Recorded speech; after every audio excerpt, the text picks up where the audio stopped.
आज की इस प्रेस वार्ता में सभी प्रतिष्ठित मीडिया चैनल से आए हुए साथियों का जदयू प्रदेश कार्यालय में मैं अभिषेक झा, प्रदेश प्रवक्ता जनता दल यूनाइटेड, मेरे साथ उपस्थित है मेरी प्रवक्ता साथी अंजुम आरा जी। हम दोनों पूरी पार्टी की तरफ से आप लोगों का स्वागत करते हैं।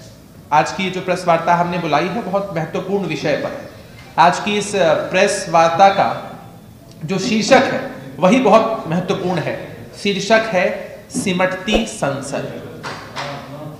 किस तरह से संसद में जनता के लिए काम नहीं हो रहा है। हम सभी जानते हैं कि देश की संसद जनता के पैसों से जनता के लिए चलती है। वहां बिल पेश होंगे, बिल पास होंगे, जनता का काम होगा, जनता के बुनियादी मुद्दों पर चर्चा होगी, तब जाकर संसद की सार्थकता जो है वो साबित होगी। दो महत्वपूर्ण बिंदु हैं जिस पर हम चर्चा करना चाहते हैं। सबसे पहले ये है कि लगातार संसद के सत्र का समय कम किया जा रहा है, और दूसरा जो महत्वपूर्ण विषय है वो ये है कि संसद में पेश होने वाले बिल यानी विधेयक की संख्या लगातार बीते वर्षों में कम होती जा रही है और अध्यादेशों की संख्या बढ़ती चली जा रही है। इन दो विषयों पर हम चर्चा करेंगे। जो पहला महत्वपूर्ण विषय है उस पर कुछ पॉइंट्स मैं आपके सामने रखना चाहता हूं।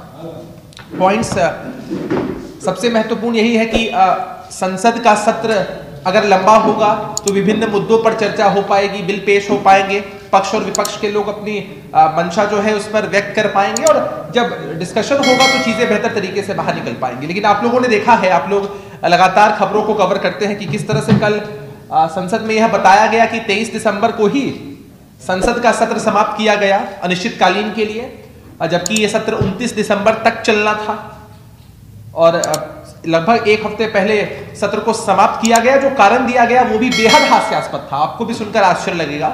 सरकार की तरफ से कहा गया कि कुछ अन्य जरूरी कार्य हैं, साथ ही साथ क्रिसमस और नए साल की छुट्टियां होने वाली हैं, तो फेस्टिव या छुट्टियों के माहौल में लोग चले आएंगे तो संसद का कार्य नहीं हो पाएगा। बताइए कितना हास्यास्पद है कि संसद जो इतना महत्वपूर्ण जगह है जहां पर कार्य होना ही चाहिए था, वहां सिर्फ छुट्टियों का हवाला देते हुए कहीं ना कहीं काम कम करने की जो पेशकश है वो की गई है। जबकि आप लोगों को ध्यान होगा, नहीं ध्यान है तो मैं बता दूं कि वर्ष 2011 की बात करें तो वर्ष 2011 में जो विंटर सेशन था, जो शीतकालीन सत्र था, वो 29 दिसंबर तक चला था, जबकि 8 दिन एक्स्ट्रा चला था। 29 दिसंबर से 8 दिन पहले ही सत्र को समाप्त होना था, लेकिन तब की सरकार कार्य करने के लिए कृत संकल्पित थी, इसलिए 8 दिन ज्यादा शीतकालीन सत्र चला था। और मोदी सरकार में ये कोई पहली बात नहीं है कि जो सत्र है वो पहले समाप्त हुआ है, अगर कोविड के टाइम को आप एक्सक्लूड कर दें। क्योंकि हम अगर आरोप लगाएंगे तो भारतीय जनता पार्टी के साथ ही यही जवाब देंगे कि कोविड के समय संसद अपना कार्यकाल पूरा नहीं कर पाया। लेकिन हमारा कहना ये है कि आप भारतीय जनता पार्टी के पूरे कार्यकाल में मोदी सरकार को अगर आप देखेंगे तो अमूमन हर एक सत्र जो है वो अपनी सीमित जो अवधि है उससे कम ही चला। तो कोविड एक एक्सक्यूज उनकी तरफ से हो सकता है, लेकिन ये सच्चाई है कि संसद ने अपना सत्र पूरा नहीं किया और ये लोकतंत्र पर हमला नहीं तो और क्या है। मैं एक और तथ्य आपके सामने रखना चाहता हूं कि वर्ष 2011 में जो बजट सेशन था वो लगभग 50 दिनों तक चला था। वहीं 2022 की बात करें तो ये महज 24 दिनों तक चला था। आप अंतर समझ सकते हैं, एक तरफ 50 दिनों की बात होती है, एक तरफ महज 24 दिन बजट सत्र चलता है।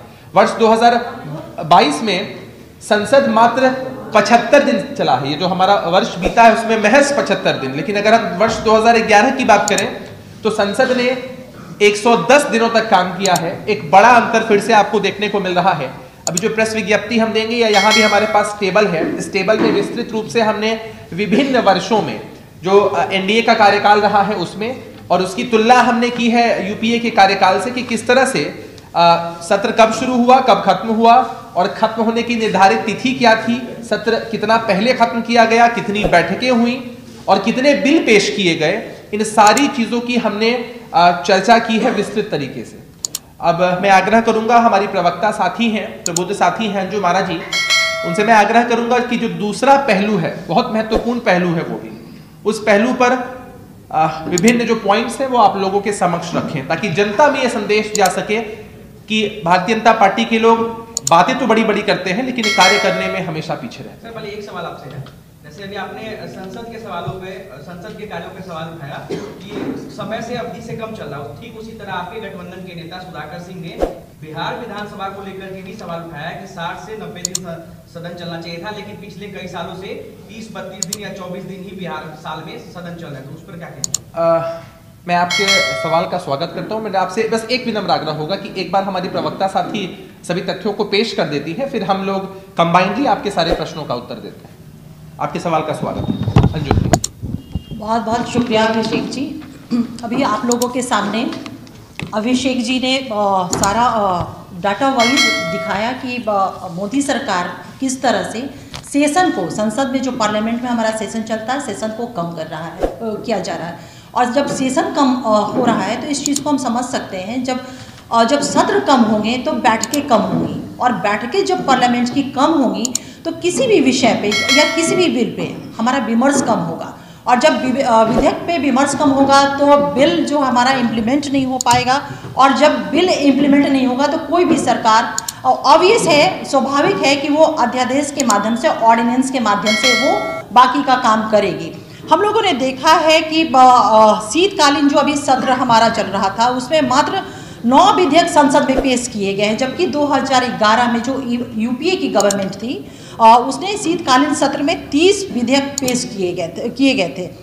और हम लोग देख रहे हैं कि जब से मोदी सरकार सत्ता में आई है वो डेमोक्रेटिक तरीके से, संवैधानिक तरीके से और संसद में विधेयक ला करके काम जो किया जाता है उस तरीके से न कर करके, बल्कि ऑर्डिनेंस ला करके मोदी सरकार वो देश में काम कर रही है। जहां वर्ष 2022 में सरकार ने कुल 29 विधेयक संसद में पेश किए थे, वहीं 2011 में यूपीए गवर्नमेंट ने 58 विधेयक पेश किए थे। वर्ष 2014 से लेकर के 2021 के दौरान 7 वर्षों में मोदी सरकार ने 84 ऑर्डिनेंस लाए और उसके माध्यम से काम किए, जबकि यूपीए सरकार ने 10 वर्षों के कार्यकाल में मात्र 61 ऑर्डिनेंस ला करके काम किया है। एक बात हमें मूल रूप से समझना होगा कि आखिर में मोदी सरकार, केंद्र की सरकार ऑर्डिनेंस के माध्यम से क्यों काम करना चाहती है, डेमोक्रेटिक तरीके, संवैधानिक प्रावधानों के अनुरूप विधेयक ला करके वो कानून बना करके काम क्यों नहीं करना चाहती? क्योंकि हम लोग साफ तौर पे इस बात को कहते हैं और ये मानना होगा कि केंद्र की मोदी सरकार निरंकुशी सरकार है, तानाशाही सरकार है, अधिनायकवादी गवर्नमेंट है, और ये विधेयक ला करके अपने तानाशाह को, अपने उस प्रवृत्ति को नहीं इम्प्लीमेंट किया जा सकता है। क्योंकि जब विधेयक ला करके आप काम करेंगे तो आपको उस विधेयक को संसद में लाना होगा, उसमें बहस करनी होगी। जब बहस होगा तब जाकर के वो पारित होकर के कानून बनेगा, उसमें वोटिंग होता है। लेकिन जब अध्यादेश लाना होता है तो किसी से ना विमर्श करना होता है, ना उसकी ड्राफ्ट करनी होती है, ना उसको संसद में पेश करना है, ना बहस कराना है, ना उसमें मतदान होना है। बिल्कुल एक तुगलकी तरीके से कह सकते हैं कि तुगलकी फरमान के तरीके से उस पे काम करना होता है। हम लोगों ने हाल के दिनों में देखा जो कृषि बिल लाया गया था, कृषि कानून, वो विधेयक नहीं था, वो कानून एक्ट, वो संसद से पारित किया हुआ नहीं था, बल्कि वो ऑर्डिनेंस लाया हुआ था। और इस मुल्क के किसानों ने मोदी सरकार को बता दिया कि देश जो है, देश का काम, देश का वर्क एग्जीक्यूट होगा विधेयक के को लेकर के, एक्ट के को लेकर के, ना कि ऑर्डिनेंस को लेकर के। आप लोगों ने देखा कि देश के किसानों ने किस तरह से मोदी सरकार की नींव हिला करके रख दी और उन्हें बैक होना पड़ा उस ऑर्डिनेंस से। तो आप लोग इस चीज को हम लोग आप लोग के माध्यम से देश की जनता को बताना चाहते हैं, ये उन्हें दिखाना चाहते हैं, उनका ध्यान आकृष्ट कराना चाहते हैं कि जो हमारे पूर्वजों ने, पुरखों ने संवैधानिक तरीका, संसदीय तरीका, लोकतांत्रिक तरीके से देश को चलाने की जो व्यवस्था की हुई थी, मोदी सरकार अपने तानाशाही रवैये को लेकर के उस व्यवस्था को, उस प्रावधान को खंडित करके और ऑर्डिनेंस के माध्यम से वो देश चला रही है। बिल्कुल हम कह सकते हैं कि केंद्र की मोदी सरकार संसद और संविधान की नहीं, बल्कि ऑर्डिनेंस की और तानाशाह की सरकार है। बहुत बहुत धन्यवाद।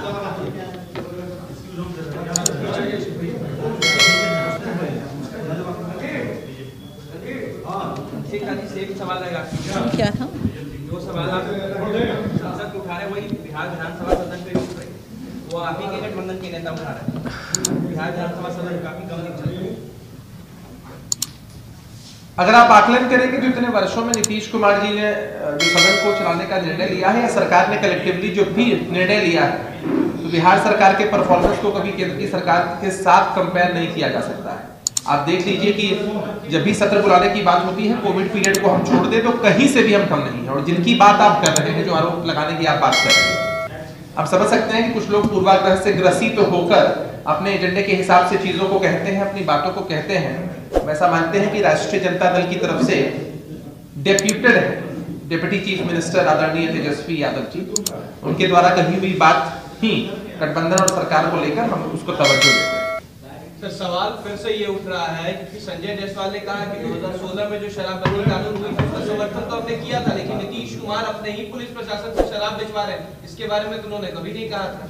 लेकिन नीतीश कुमार जी के शासनकाल में ही ऐसा संभव हो पाया है कि बड़ी संख्या में पुलिस विभाग के साथ साथ एक्साइज विभाग के अधिकारियों को भी बर्खास्त तक किया गया। इतने लोग हैं जिन पर विभागीय कार्रवाई भी चल रही है। संजय जायसवाल जी जैसे लोग या भारतीय जनता पार्टी के जो नेता हैं, उनके बयानों से आप उनकी मंशा को समझ सकते हैं कि वो लोग समाज विरोधी और महिला विरोधी हैं। लगातार शराबबंदी की समीक्षा के आड़ में शराबबंदी को ही समाप्त करना चाहते हैं। इस तरह के मनगढ़ंत आरोप नहीं लगाने चाहिए। अगर कोई तथ्य उनके पास हो, तथ्य को सामने रखें, हम वेलकम करेंगे, उसके हिसाब से कार्रवाई भी होगी। लेकिन विरोध करने के लिए विरोध करना है तो करते रहें।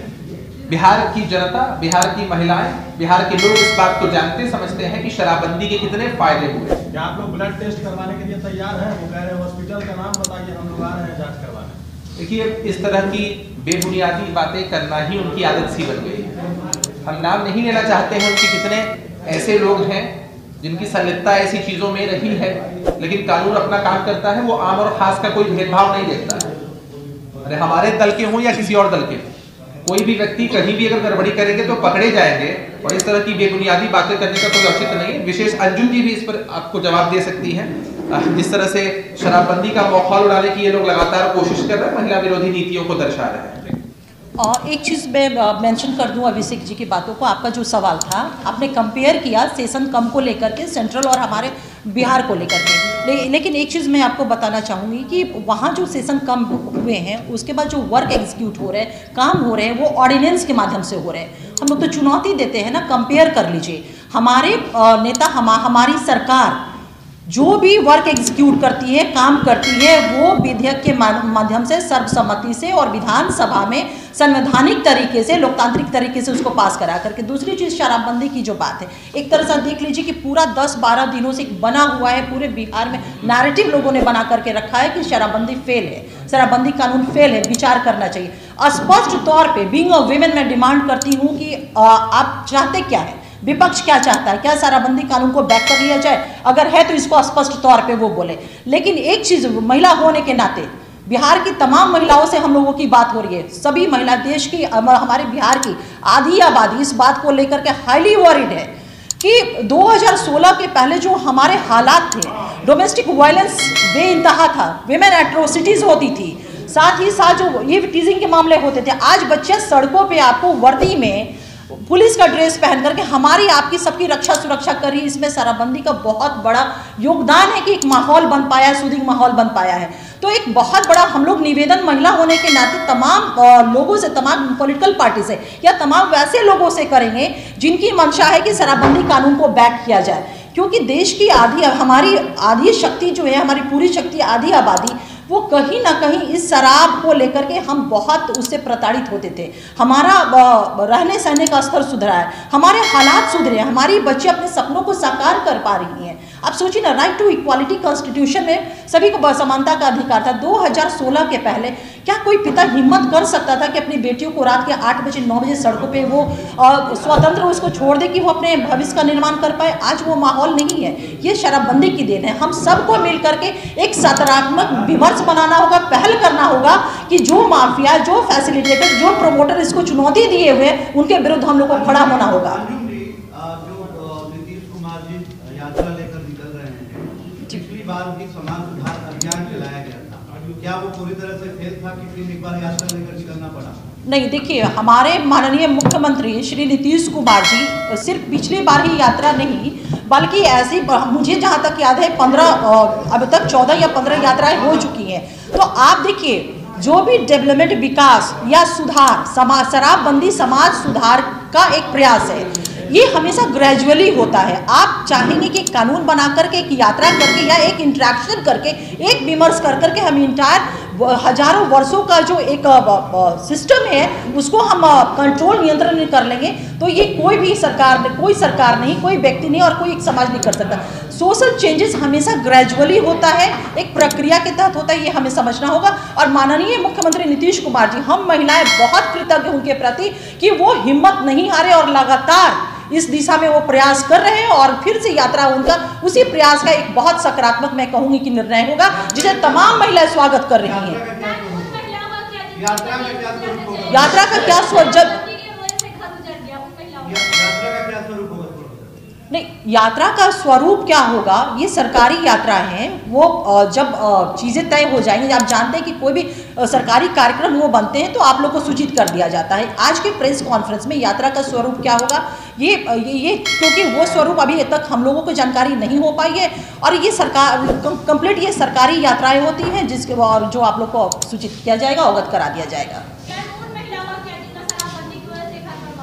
देखिए, हमारी सरकार कोई भी पॉलिसी बनाती है, कोई भी कानून बनाती है, वो बिल्कुल मुकम्मल बनाती है। निश्चित रूप से हमारी अकाउंटेबिलिटी है। मैं तो हम लोग बार बार इस बात को कह रहे हैं कि इस दिशा में सतत जीविकोपार्जन योजना हमारे यहाँ है 2018 से। 2016 में जब हमारे यहाँ कानून बना, 2018 में ये योजना हमारे बीच में आई और 840,000 करोड़ रुपए का प्रावधान है। 1 लाख परिवार को उसको बेनिफिट देने का लक्ष्य है। 150 करोड़ रुपया हमने अनुदान दे रखा है इस पे जो होती है। तो मुआवजा इज डिफरेंट थिंग, इस पे हम लोग लगातार 10 दिनों से विमर्श करें। मुआवजा कॉम्पनसेशन, एक चीज़ आप बताइए थोड़ा सा रैशनल होके और रिजनेबल होकर के, क्या अगर कोई कानून का उल्लंघन करता है तो और घटनाएं घटित होती है, क्रिमिनल एक्ट हो जाता है तो उसको कॉम्पनसेशन देना चाहिए। है कॉम्पनसेशन की व्यवस्था है, कब? उसमें सारी चीज़ें दी गई है सीआरपीसी में कि जो भी माफिया हैं उनकी संपत्ति को सीज किया जाएगा और वो सारा एक प्रक्रिया दिया हुआ है, उससे आप लोग भी अवगत है। तो निश्चित रूप से जो विक्टिम फैमिली है उसके लिए योजनाएं हैं और हमारी सरकार निश्चित रूप से उनको देखेगी। बहुत बहुत धन्यवाद।